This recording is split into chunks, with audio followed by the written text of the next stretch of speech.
You're recording on your end? Not yet. Well, do that. All right. I don't know what's going to happen when I press this, but...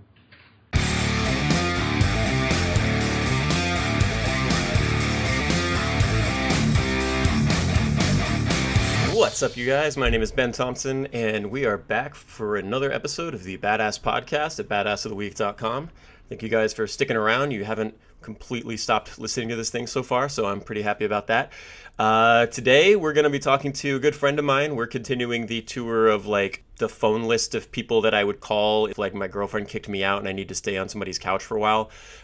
So today, we are talking to Manny Vega. He is the guy who used to draw the Con Carne comic for the website. He did the complete redesign of the website back when I did that, however many years ago that was.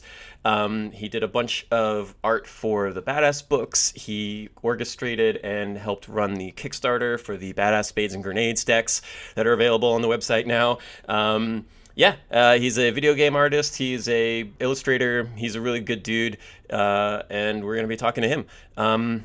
Couple things I wanted to mention. First off, I'm 90% sure that the print articles are coming back on Friday of this week, Memorial Day Friday, I think.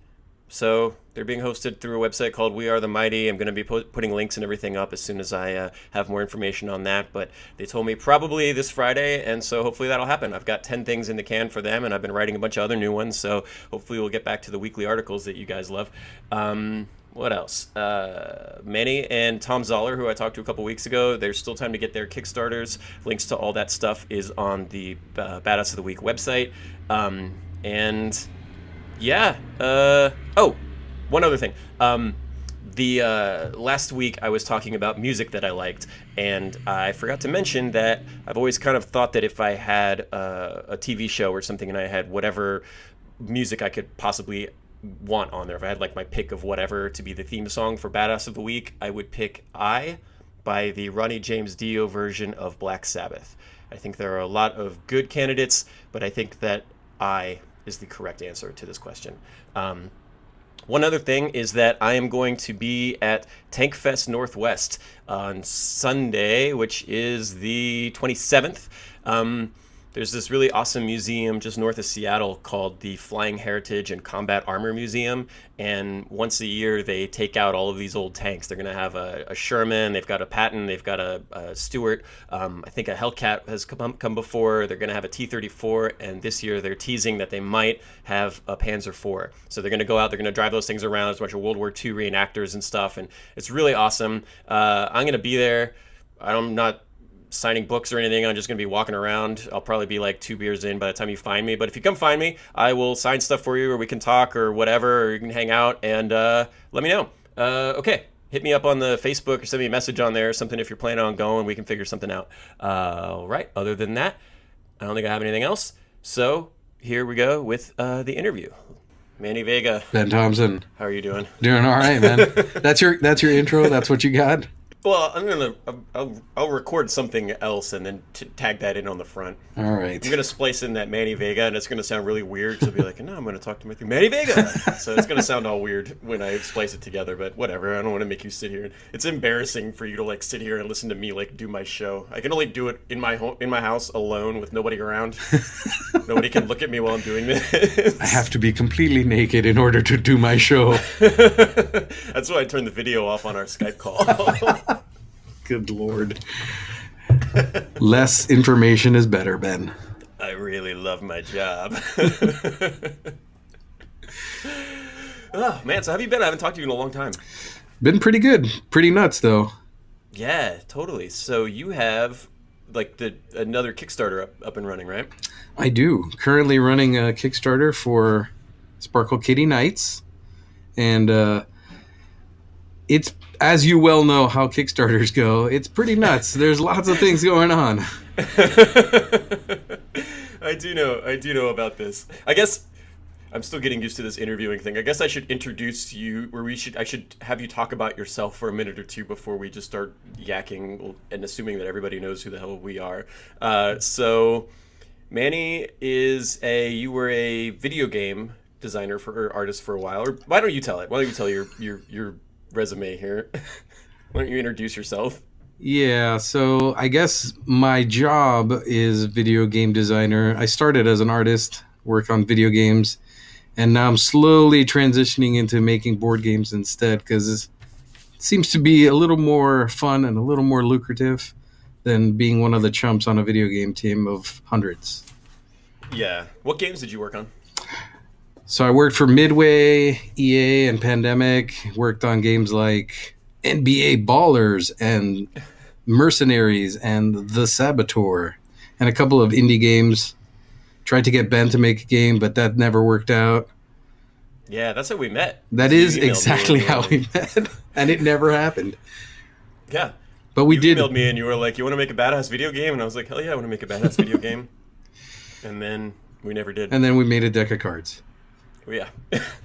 We were gonna make so yeah, we made a deck of cards. It was a test. We were testing. Yeah. We made a webcomic before we made a deck of cards. So Manny was the illustrator for Badass Con Carne. And Also yeah, true. we did the webcomic for a while. And then we turned that into a deck of cards. We were gonna make a card game. It was gonna be kind of similar to the one you're doing now. But I was super lazy about responding to any of your emails on it. And you were just like, "Fuck it, Ben, I'm just gonna do this without you." And I was like, "Okay, yeah, go for it." Yeah, that's probably fair. That's how it sounds about right. It was about that time when the when the studio I was at like kind of laid everyone off and shut down. So I just decided I better go for it now. Yeah, Get things done. exactly. Why don't you talk about how you got into video games? Because I imagine that is going to be something that people are going to want to hear about. So a good friend of mine, he was working at Midway and he became the art director. And since there's a lot of nepotism and stuff between friends and video game companies, I got a job as a texture artist and moved over to Chicago to work at Midway. And from there, it was more like I don't like doing 3D art as much as I thought I would. So I started moving over into the design side and designing levels and laying out things. And it just kind of snowballed from there. I don't know how it happened exactly, but I went from drawing comic books to video games within like a couple months. It was pretty nuts. But comics, again, there was no money in it at the time. Now it's probably more lucrative, but Yeah. and then video How'd you get games. into comics?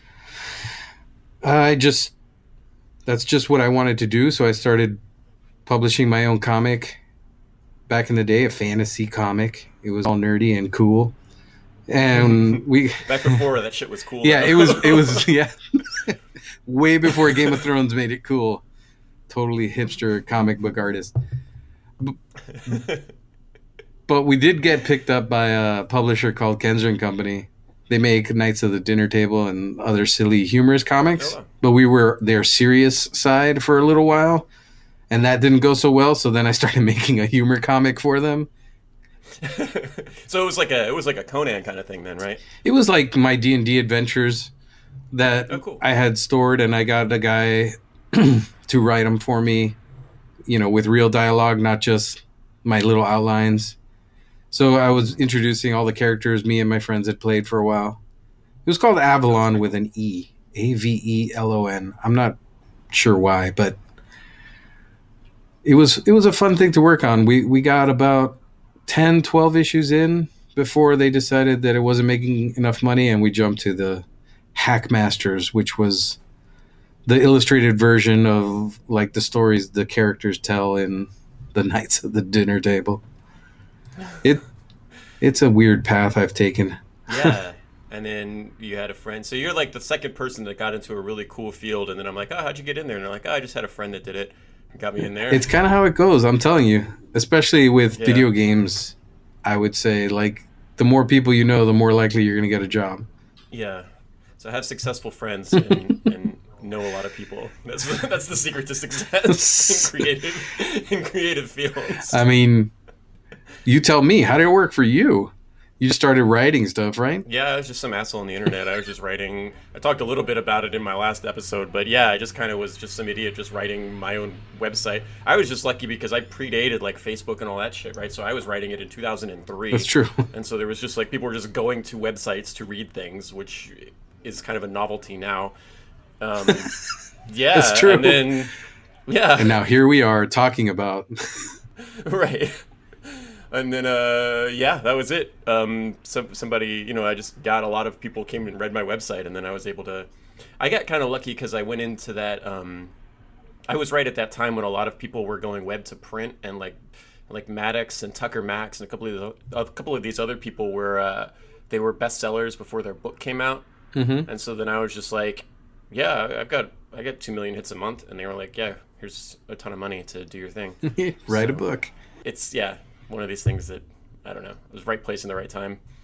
Yeah, I remember. I think I got there via the Darth Vader article, and then started reading all your stuff from there. Yeah, it's kind of funny. Like I've been. It's kind of funny that people that run into or that have read the site or that I talk to and I mention it and they've seen it. Like I've just started dating this girl. Well, it's been like 6 or 7 months now, but I've been dating this girl and she's from Brazil and like she's got this guy back from back home and she was like, oh well, it's Ben, and he's like, who's this guy Ben? And she was like, oh, he does this Badass of the Week website. And he's like, oh shit, I've read that. He's just like, isn't that weird? It's Brazil. I'm like, you don't. I people read my shit. I don't know. I can't describe it. Well, that's a good cred to have, by the way. Yeah, it's solid. It's solid. I don't make any money. I don't have any other good dating credentials except that like, I was famous on the internet for like 3 years in the late 2000s. Oh, don't be modest. You're still semi-famous. Yeah, I lost a lot by not updating for like a year. Yeah, It's well, really, I don't recommend that if you want to try to keep your website successful. Don't take a 1 year hiatus with no explanation at all. that's fair. Okay, so yeah, you were doing your own comic, and did you do any go to school or anything for art?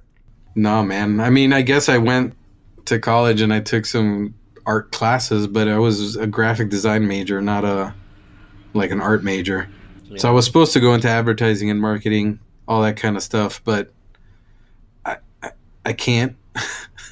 yeah, I it's love soul crushing. it's funny. I love doing it for the things that I'm enjoying, like I with the badass website and doing logos and all that kind of stuff. Yeah, That stuff is fun. But when I graduated, I did websites for insurance companies for like the first year, and you make good money, but oh my god, it is the most painful thing. It's basically just organizing text and contracts and things like that for people to click on. yeah, writing is like that, right? So the writing gigs that pay really well aren't even like they're not journalism, they're not writing funny things, they're not websites, books, any of that stuff. I mean, if you become like J.K. Rowling, you can make a shitload of money off of it, but um, She made money. the, she made some money, I think. I think Some so. people bought some people bought those Harry Potter books. That was pretty famous for a while, a couple years ago. And but yeah, the money, the steady money is like copywriting for technical writing kind of stuff, right? Where you like a bunch of engineers show you how to work a product and then you write it into like English, Yes, and you can make like killer money doing that. But it's like, oh my god, I don't know. it's true. I actually did some patent drawings too, and that was interesting. Some medical equipment for removing things. It was Yeah, interesting to learn how it works so that I could draw it correctly. yeah. There's tons of money in that. It's so crazy, right? Hmm. uh, It's but yeah, good. no, I was gonna say it's just weird that there's jobs out there that have to get done like that, but they're not fun. Yeah. So, yeah, so that's why we do shit that doesn't pay us anything, but it's fun. It's the trade-off. Do you want to like your job or do you want to make money? That's a hard trade, man. I know. Okay, so you were working for the video game company, and then now you're kind of doing your own thing, right? Didn't you go to a different comic or video game company when you moved out to California? Yeah, I was at another company for a little while here, and it was fine. They were doing pretty well, but I just figured I had to take the time to do all this and launch all the Kickstarter stuff. Luckily, because I've been nonstop since April, just making things. Yeah. All right, so let's talk about Sparkle Kitty, because this is fucking blowing up. Every time I see you on my Facebook feed, I'm just like, holy shit, man, he's doing awesome. You're just like, oh yeah, we sold out of all of our shit at PAX, and then all of our shit at G2E2 or whatever cons you're at. You're killing it, Gen Con or whatever you're at. So let's talk about tell me about Sparkle Kitty. Let's talk about Sparkle Kitty. I already know it because you already sent me a signed box that I could give to like my girlfriend. But So Sparkle Kitty kind of came around. Well, like you said, we started talking about it, and it was more of a dirty version. yeah, it's kind of what you're doing now. So the Sparkle Kitty thing that has taken off was all these clean, sparkly kitty bunny words. And instead of being naughty, I just decided I was going to hit the kids' audience and the parents. Mm-hmm. And I had an 8-year-old daughter at that time who's now 10. But so we were just playing games, trying to get something that the whole family can play, and that seemed to have hit off with people. So once that started taking off, I'm showing it at cons, playing with parents and kids, and then the parents would come up to me after the game and they're like, "This was really fun, but when do I get the naughty version?" And I'm like, "What do you mean?" And they're like, "Come on, this is perfect for, adding some naughty words," and literally getting emails with suggestions from fans that were explicit. Perfect. So, okay, so you have to describe how the game works before we can get too much further into it. All right, so basically everyone this is your chance to like pimp your shit. I know. So in Sparkle Kitty, everyone's playing as this awesome badass princesses. There's no standard Disney stuff here. And you do get locked in a tower by the evil Sparkle Kitty, but you're going to use these magic words to bust yourself out. You're not waiting for someone to save you. And the way it works is you're just playing spells into like a little book we have called the spell book. And it's Uno style. You're matching colors or icons, but each one has a word. And when you place a word over the other one, you're making different combinations of words. And once you've emptied your hand, you get to start busting your tower, and you get to do other special powers that'll bust down your tower. And it's really just about getting the people around to say things like, Jiggle Piggy and Bunny Sparkles and Otter Devastation, because we have some, power words in there. Yeah. But the Sparkle Kitty Nights, which is the one on Kickstarter right now, I decided I'm not going hardcore. Every word in the set is an innocent word that, when played together with other words, adults will make totally filthy. Perfect. So instead of, piggy and sparkles, we have donkeys and sausages and beavers and cream and stuff like that. Got it. So once you start playing these words together, it's funny because the kids are just watching and they have no idea what any of these word combinations mean, but the adults are just laughing and crying and thinking like, oh my God. It's perfect. So yeah. It's not going to be like fuck boner or anything, but it'll be like something. There's no fuck boner, no. It'll be like yeah. I dig it. I think this is a good call. Well, I did a bunch of tests earlier on with the words that we had written down, and what's funny is that it works the first time you play it, and it's fine to say fuck boner and whatever, all kinds of horrible things, but eventually you just get bored of saying those words. But the innocent words, you're thinking you're clever because you're seeing a different meaning to them every time. I don't know what it is about the human brain that likes to put the pieces together more than just being explicitly told what it is. But it seems to work. I could see that. I mean, the way you write is more or less... Yeah, that was a weird thing. Like, I wasn't allowed to use... So I swear a lot on the website, obviously, and I wasn't allowed... When I did the Badass books, they were like... When I was doing the first Badass book, they were like, yeah, we don't want you to drop any F-bombs or, like, swear. We want it to be PG-13. We don't want it to have any explicit words in it. And I was like... my mom... I was like, have you read my shit? I told my mom, I was like, oh, they told me that they don't want me to swear in it. And my mom's like, oh, honey, I don't think it's going to be as good. And I was like, shit. But I did it, and it was fun because it forced me to, like, when I did the first draft, it was like, oh, fuck this and fuck this guy and this guy got fucked up, and then I had to go through with the second draft and try to find different ways of saying those things, and it really like it made me a better writer, honestly, to try to not rely on like shit and fuck and all that shit for my vocabulary, and it came up with some really funny things that I wouldn't have even bothered thinking of earlier. The fudge this Monday to Friday job. Right, that kind of, well, better than that. He's not batshit insane. He's baguano insane, or he's Ooh, not a baguano. I like. Yeah, that's how I coined douche canoe. Wait, is that an okay word in a high school Douche book? canoe. Yeah, I could say. I mean, I don't know, but it doesn't. It's not fuck or shit, so I was allowed to say it.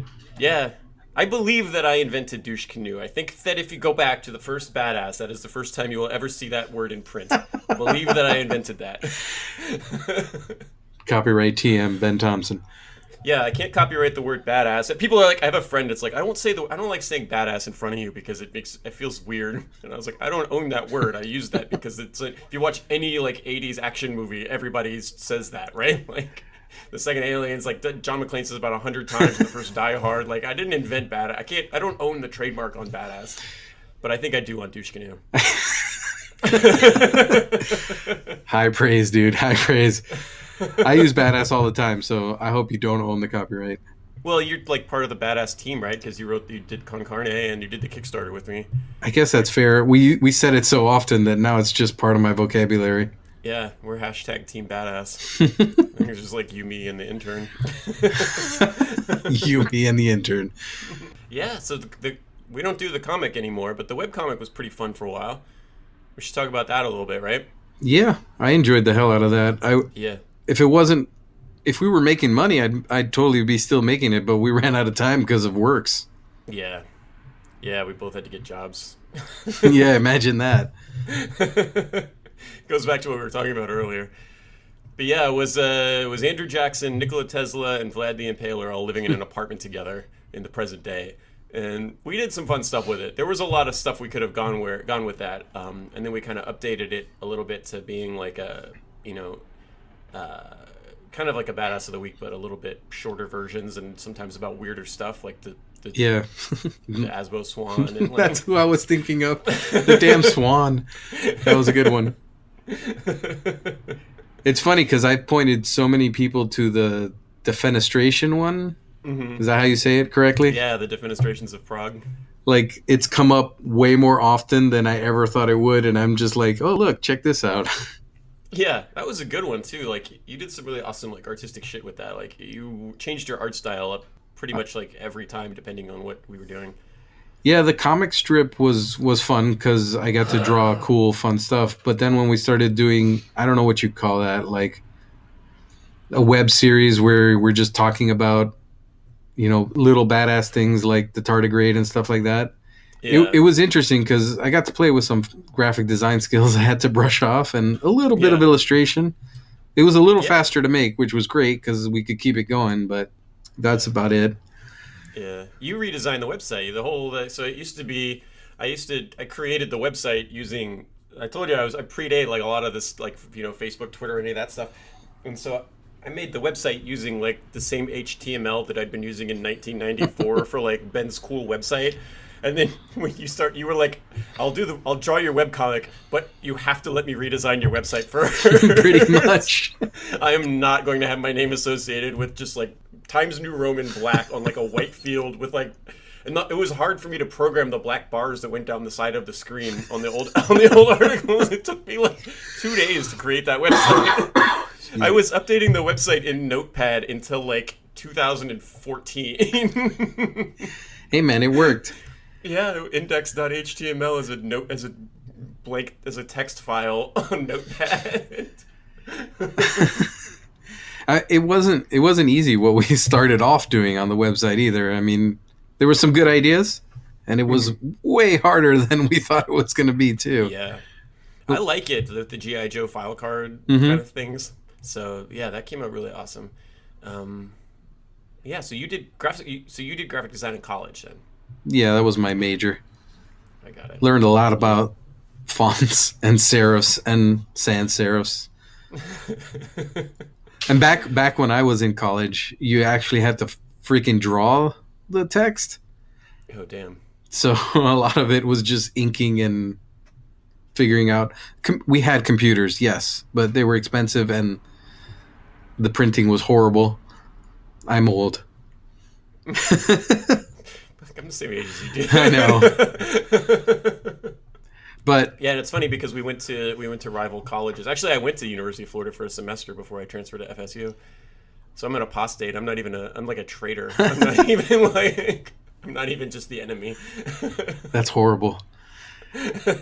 Yeah, I think that's one of the main reasons that we like clicked, because Yeah. we instantly knew that we liked each other in the sense that we hated each other's college. It was weird. Yeah. I still like yeah. Whenever Florida State plays Florida, my phone blows up with all my friends from when I went to Florida and from you. The part that sucks is that pretty much since I've known you, there's only been 1 or 2 good years for the Gators. So Yeah, I you missed yeah. you missed getting to like rag me on Tebow. Like all of my friends from college like had a ball for the Tebow years, just fucking making me miserable. I know. That would have been so great. Now I just eat shit every year and say, whatever. You win again. At least we don't steal crabs. Yes, there's always James Winston. There's always you can always count on like somebody from my college like getting arrested or going to jail or like beating up his girlfriend or something. There's always some good way that you can hassle me on on text. I mean, it is Tallahassee. Come on. That's true. Yeah, there's not much else to do except get arrested.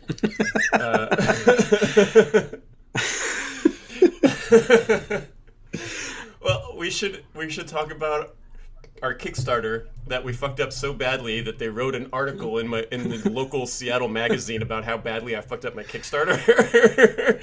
Actually, you didn't fuck it up. I fucked it up, but it was. There was lots of fuck up to go around, lots of blame. So, yeah, sure, go for it. What do you want? Where do you want to start? So we had the idea of doing badass themed playing cards, and I'm going to use this as an opportunity to say that when you go to badassoftheweek.com and you go to the page for this podcast, you can click on the link and buy your own set of badass themed playing cards, because this was like 5 years ago and we still haven't sold them all. But yeah, we did badass playing cards, and yeah, we did it as a Kickstarter, and I don't remember what we were asking for, like $2,000 or something to make them. I don't remember it 5,000, either, like but I do know we hit like 50K, right? Yeah. We hit like 50K because Matt posted us, and then a couple other people like posted us, and yeah, people went nuts for it, and we were not expecting that. And if we were gonna do it again, I would want to go with the fulfillment service, because I remember that like we got all the stuff and we were so happy. There was like a month where we were just watching it every day, and it's just like, holy shit, we hit all of our stretch goals. We're getting up to like 50. It was more than 50. I feel like it was like 70 almost. But we had this crazy amount of money, more than I would make in a couple of years at my day job. And we're just like, holy shit, this is amazing. And then I remember being at work, and I got a call, and my girlfriend was like, she was like, your cards arrived. They've dropped them off downstairs in the parking garage. I was like, okay, cool. If you just bring them up, I'll come up and start taking care of it when I get home. And she was like, no. They backed up a truck and unloaded like 2 pallets of boxes. I was like, oh, it took up like 2 parking spaces, like front to back. It was a lot. I remember that picture too, going, oh my God. Yeah, oh fuck. Because we had not been expecting that, because I was just like, oh, whatever, I'll print up all the mailing labels at home and mail them all out. And yeah. The real problem was Kickstarter, even back then, was not equipped to handle that kind of system where like there's so many people backing from so many places. And we just like, oh, well, shipping sounds about right at this number. And then we were getting people in like Croatia, and because your fans are hardcore in so many different places. Yeah. And yeah, we were mailing stuff to like India, and then it was like, so they were paying they were kicking in like $20 for the Kickstarter, and we were charging like, I don't know, whatever, $10 for international or something like that. And so you have somebody in some remote part of the world who was not remote part of the world, but some really fucking far away from me, and they were paying like $20 to $30 for a deck of cards, and then it was costing us like 25 to mail it to them, and it took like 6 months for it to get there, and everybody's all pissed off because their stuff hasn't arrived yet. It's like, oh my god. And even worse, some of those places, like, it just never arrived. There was like Brazil was one of the worst. We knew the address, we knew we shipped it, we did the insurance and everything, and they told us basically after it had gone that the insurance isn't worth anything. It'll tell you it arrived near the post office in Brazil. But did it arrive to the person? Who knows? So we learned a lot about international shipping in the hard way. Because I think we fulfilled pretty much everyone in the US and Canada pretty straight up. There were a couple of outliers that it got lost, and we started delivering those too. But it was mostly the out-of-country stuff. And back then, too, there weren't a lot of fulfillment houses that were outside of the US set up just for Kickstarter, which now you can do. You just ship a pallet to the UK, and you got all of the EU covered without dealing with all those. You pay basically the import fees on that pallet, and then they deal with it. Damn, that's awesome. It's much better now. It's just now. Back then, it wasn't the dog and pony show for the Kickstarter itself. Now you have to do everything up front to make yourself stand out. You know what I mean? That's true. We were able to get a lot of people that backed that didn't even know who we were. They just liked playing cards, or they just saw it on the front page and wanted it or whatever. But they were like people who bought decks that weren't Badass of the Week fans or anything like that. I mean, the art was awesome. The guys that did the art was awesome.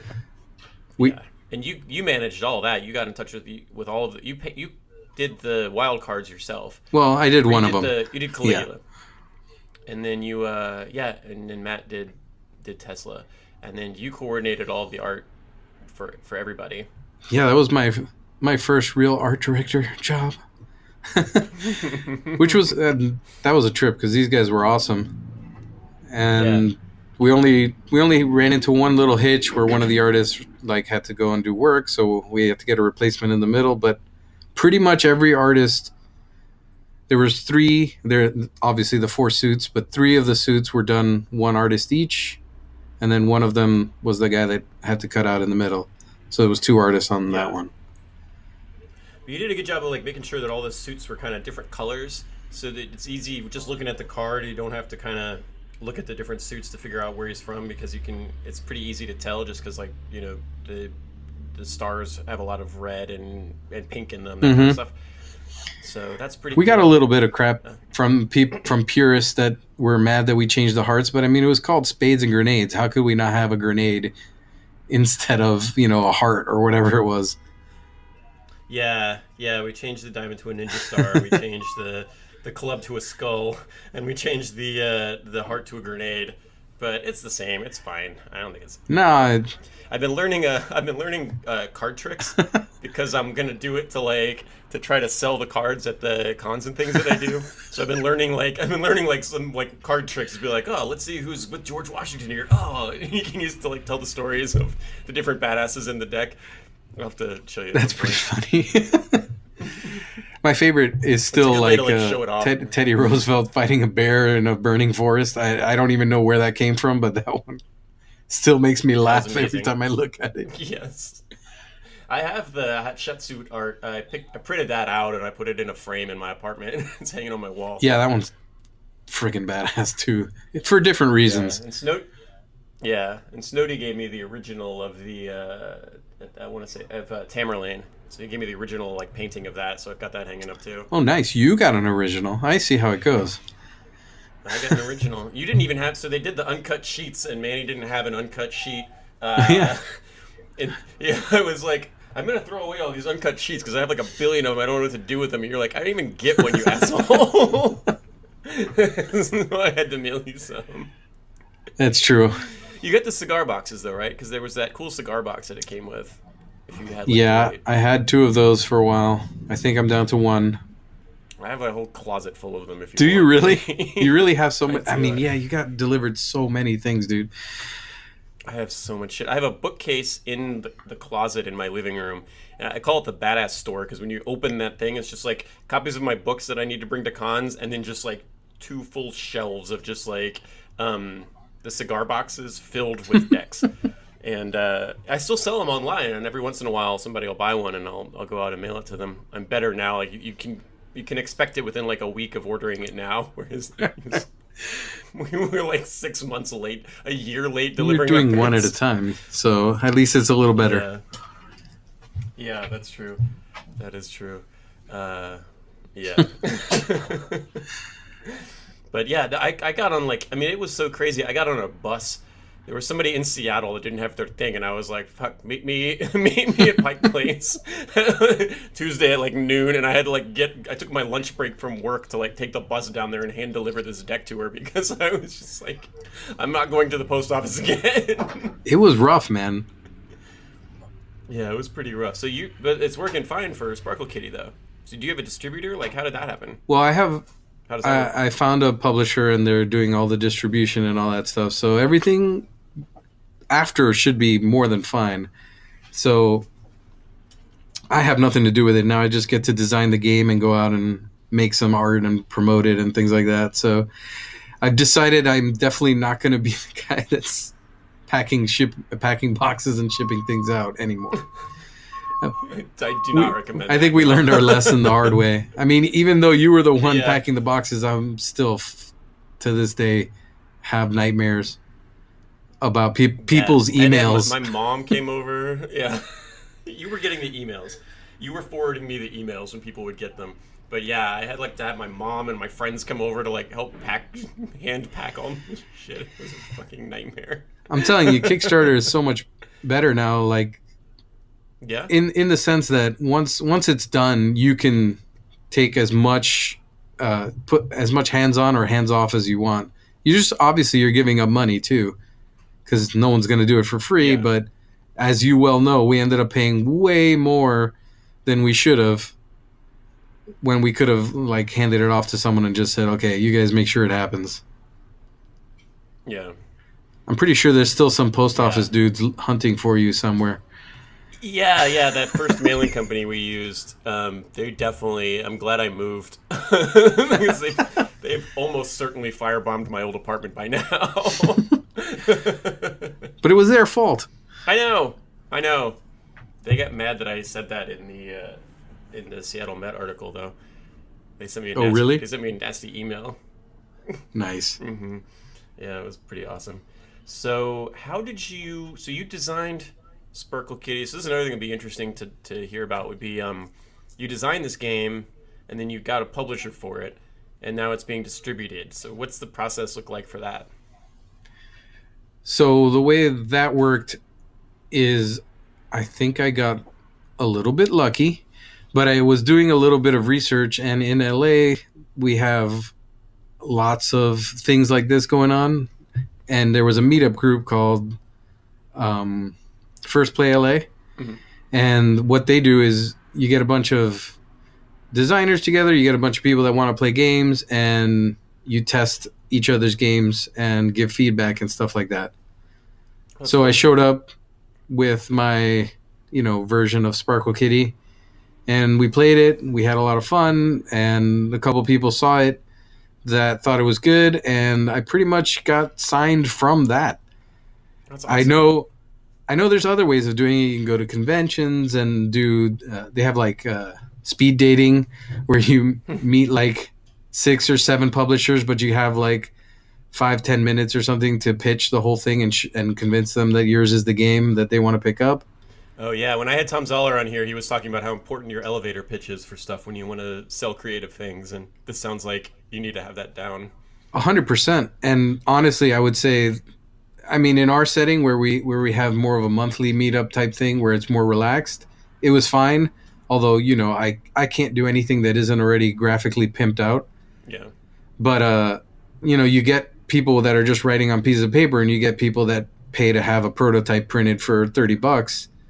And it's it's different. Like you're gonna look at one and say like I like the idea of this, but I can't picture it. And then the Yeah. other one you're like, well, this looks ready to go. Let's do it. So besides the elevator pitch, the sell sheet, the way it looks, the way you present it, 100% is what's gonna sell it. How far did you go for your meetup group with like printing it out? Because I remember you sent me some, I looked at some of the initial stuff that you were working on for it, and I want to say you had like full color, like, Yeah, I printed. I didn't print on cardstock. I had put them in sleeves and stuff because it's all about words. So I was changing the words too constantly to yeah. try and get the right combination to make it funny and fun. So I didn't want to do that until I was, locked in. But I did some art for like the princesses before I hired people to draw them. I laid it all out on the cards, and then I made the sell sheet with how I expected it to look at the end. Fake magic on Photoshop. Oh, yeah.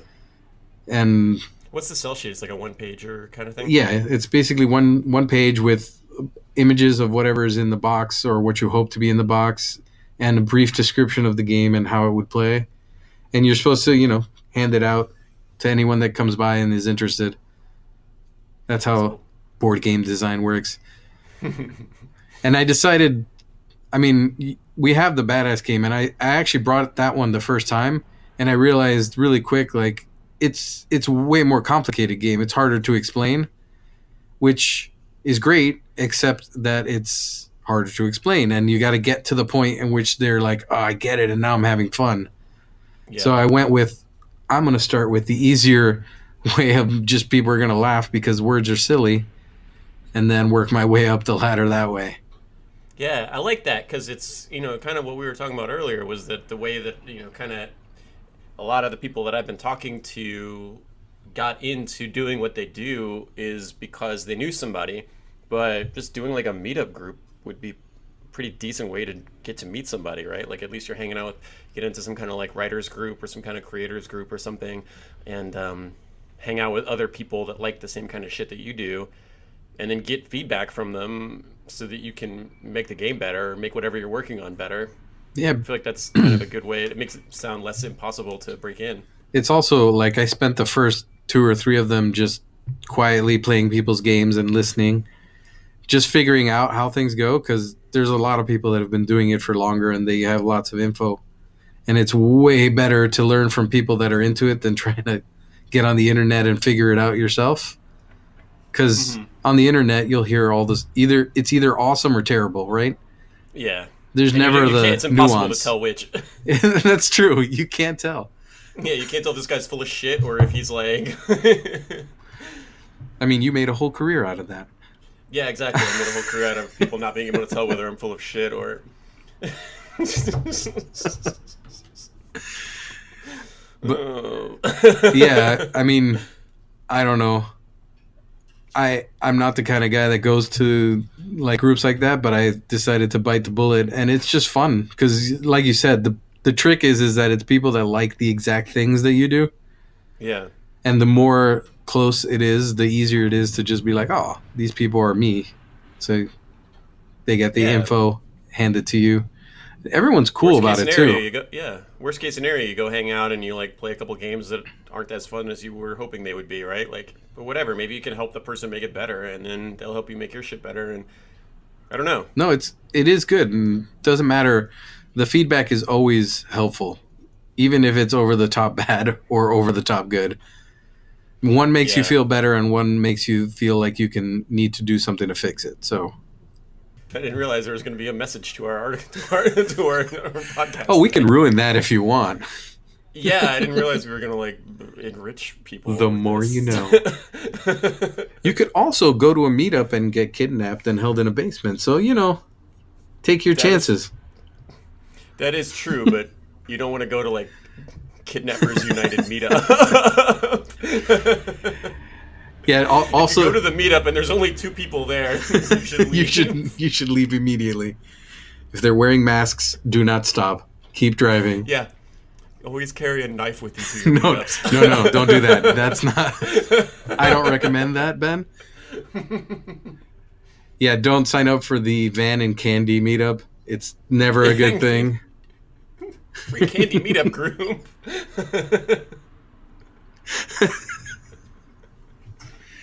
Oh, damn it. Oh, man. I think I'm going to start that group. That sounds like a good group to start just to see who shows up. Honestly, like, the worst part is that, like, if there was, like, a free candy meetup group, I would go just because I imagine it would be kind of funny people, right? Like, Right? I would go expecting it to be a parody of that, and then, like, probably walk into the actual version of that. I don't know. I'm tall. I'm heavy. It's hard to kidnap me. I'm not an easy person to kidnap. You're wiry. Wiry. Let's do it. Did I tell you about that volleyball guy that I saw? Well, I was like at my girlfriend's volleyball tournament or whatever, and there was like a men's volleyball tournament going on, and there was a dude that looked exactly like you, but he could jump like he had like a 6-foot vertical leap. He could jump twice his height? What? Yeah, it was insane. This guy was insane. And I was like, oh my god, is that Manny? No, it's not. I didn't feel like he could jump that high. I mean, if we're talking about a 6-inch vertical leap, then yeah. That's me. No, you told me about him, but you didn't tell me about the 6-foot leap. You were going to send me a picture. I did. It didn't go through? No, I didn't get a picture of this dude. Oh shit, I texted you a picture of it. Yeah, he could spike the ball. Like he could get like his shoulder was at like the top, like a men's height volleyball net. His shoulder was like at the height of the net when he would spike it. It was nuts. It was an insane thing to watch. Well, I used to love playing volleyball. That was one of my favorite things, but never was I the spiker, always the setter. I always counted on serving it hard enough that I didn't have to do anything else. So this guy was a setter, but he would occasionally like attack with it too. But no, hell no. It was pretty nutty. Yeah. I've always been about 5.5 feet. It's not going to get me over that net. Come on. All right. Well, let's see. It's 46 minutes. I told you I would keep you for 45. That's all good. It's funny because we haven't talked in so long, but trying not to be an asshole makes it so much harder to talk to you. It's weird. It's okay. Everybody that listens to this thing knows that like it's fine if you look like an asshole. I know, but now I'm the Sparkle Kitty guy, so I gotta be at least half or 25% less of an asshole. That's true. Well, now you're doing the Sparkle Kitty Nights though, so now it helps if you're right. I can be a little bit more straightforward. Yeah. You can be 10% less of an asshole. So, what are you going to put up all this information? We're going to be on Kickstarter until the end of May. Yeah, so that will be if you go to badassoftheweek.com and you click on Manny's face, and it'll take you to the notes for this podcast. We'll have a bunch of stuff up that we were talking about. I'll have the link to the Kickstarter article that we're talking about, some of the playing card stuff, some of the other things we've been mentioning. We'll put up a link to your Kickstarter. And are you doing any more cons anytime soon? Right now I'm going to Gen Con and PAX West, which I told you we gotta... We'll do the Van and Candy meetup at PAX West. I'm definitely calling our Facebook event. When is PAX? I don't know the exact day. I think it's in September, Labor Day. I think. Okay. So PAX West and Gen Con, and is there a website? Is it like kickstarter.com/SparkleKittyNights or something? Did they give you that? I could totally give that to you. But I don't know it right now off the top of my head. Okay. I backed you on there, so I have it somewhere. Fair enough. I finally made my own Kickstarter name because I've been Ben Thompson since that... since we had to change the name, and once you do one campaign, they don't let you ever change the name again. So... Really? Manny has 0 backings, but Ben Thompson is like a badass backing everyone's stuff. Yeah, that's right, because we had to... I had never been on Kickstarter before. I never backed anybody on there. And you were saying as a marketing thing, when we did the Kickstarter for the deck of cards, you were like, we've got to it's going to look bad if you create a Kickstarter on it. It's got to be in your name because, you're it's badass of the week and people know your name. And you were like, but it's going to look really bad if you've never backed anybody on there and all of a sudden you're asking for money. You're like, so I'll just change my name on there to Ben Thompson because I backed a shitload of stuff. But I didn't realize they never let you turn Neither it did back. Neither did I. And every time I'd go to do it, I'd be like, whatever, I'll do it next time. And it's been like, I don't know, 8 years now? It's been a long time. And oh, man. So, see, it's okay if you use the word badass because you basically are me on the internet. I know. On the Kickstarter, I am you. I'm surprised they didn't ban you because of how badly our Kickstarter went. I'm surprised they didn't revoke your membership. To be honest, I don't think it went that badly. It was just there was an individual people that were very vocal and did get screwed, but we did our best. Yeah, I think they eventually, everybody that was super pissed eventually got their shit. Yeah. I think. Looking back on it, I've had a lot of talks with, people on Kickstarter groups and stuff, and they've had similar problems with like Brazil and a lot of the Soviet states and things like that, which we had a lot of backers from. You have so many I remember being like backers from those areas. I remember being like, stop sending me these emails from these mad people in Estonia. Please, I'm trying. I'm working on it. Just tell them I'm working on it, but don't send me the emails because I hate checking my email now. I know. Anytime I saw a forward from your email address, I was like, you just deleted it. Don't lie. You know you did. I said fuck as I was deleting it. Good times. Good times. Yeah. On that note, you should back Manny's Kickstarter. We've learned a lot. Yeah, he's not responsible, and more importantly, I'm not responsible for mailing his shit, so. So, okay, cool. Well, I think this was productive. Awesome. Probably. Thanks for having me, Ben. In theory, someone will enjoy listening to this, I hope. And, yeah, Two dorks talking about how they fucked up a Kickstarter sounds like a great title for your podcast. No, this is the free candy. It's that badass of the week. Actually, that works. I like it. I should take. I'm probably going to title it that. Honestly, no, that's perfect. Yeah, don't put failed Kickstarter on the title. That would not do me any good. Free candy is much better. Yeah. Free candy, Sparkle Kitty Nights, available now on Kickstarter.com/whatever. Just search for Sparkle. I mean, it's the only thing that shows up when you search for Sparkle. You got somebody did you posted a webcomic and somebody did like a parody title of your game. Oh yeah, that was John Kovalik of Dork Tower. Oh yeah, that's right. And somebody else was doing like Geek and Sundry? Somebody was doing a live play of it. Yeah. Or we got the Geek and Sundry live play. That one was cool. I like that a lot. We've gotten a lot of good reviews for Sparkle Kitty itself because it's so easy to show. Sparkle Kitty Nights, we're having a little more problem with people not wanting to say sausage and other words together out loud or on camera. At home, They're fine with it. They're more than happy to say it really loud. But on camera, everything has to be a little more subtle about the words, but which is ironic considering there's nothing bad in there. It's just people's perceptions. Yeah. We're filthy people. We can make anything into sex, I've realized slowly but surely. It's kind of the basis of our entire language if you really start breaking it down. For sure, it's the reason language was invented. Yeah.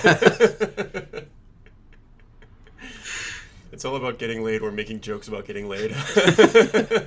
Yeah, talking about someone's mom, getting laid, and saying how big or how small someone's penis is. That's pretty much the basis for all language. Sounds about right. Sounds about right. And free candy. Free candy. Yeah, so that's been pretty awesome. You like were selling out of your shit. Like you were selling out in like the first hour. It was like Gen Con last year, I think. Yeah, There was something crazy. Gen Con was the first place that we had even shown Sparkle Kitty. We didn't do a Kickstarter for that one. It just went straight to print, and it was the first boxes that we'd even gotten sent from the printers. And the first day it was slow. We had made about like 50, I think, for each day separated. We only had about 200, but we sold out of those 50 in the first day. But so people were already upset, and they showed up the next day. In the first 4 minutes, we were sold out on Friday and Saturday, and then on Sunday, it didn't even last that long because mostly the dealers in the room were coming to say, like, please, we'll take whatever you got. And we weren't selling it to like retailers. We were just selling it to the people that were there at the con who were like, I'm working, I can't come and get it. And, we hooked a couple of them up. So it was awesome. It was fun. It was interesting, and more or less PAX went the same way. It was a little bit slower at PAX because we had more, but we still sold out every day. That's so awesome. All right, well, I'm gonna let you go. All right, dude. We're running out of time here. I don't want to have this be a 75-hour podcast of just us shooting the shit. So, all right, well, thanks for doing this, and good luck with the Kickstarter.